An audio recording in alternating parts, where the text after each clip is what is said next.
अस्सलाम वालेकुम प्यारे भाई। आज हमारा इंग्लिश का ट्रेलर रिलीज़ किया है।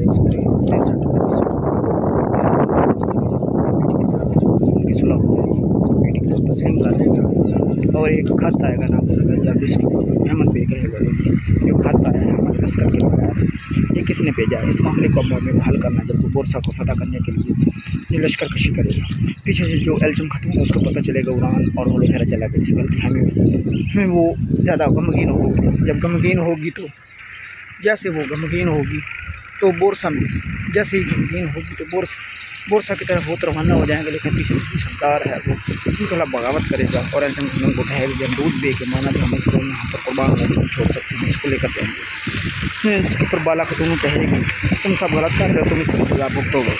जबकि दूसरी तरफ कहेंगे कोई कमांडर को तुमने कहेगा कि वो मेरी इजाज़त के बगैर इधर बोरसा के अंदर दाखिल नहीं हो सकते। तो ये एपिसोड सेंस नहीं तब तक चल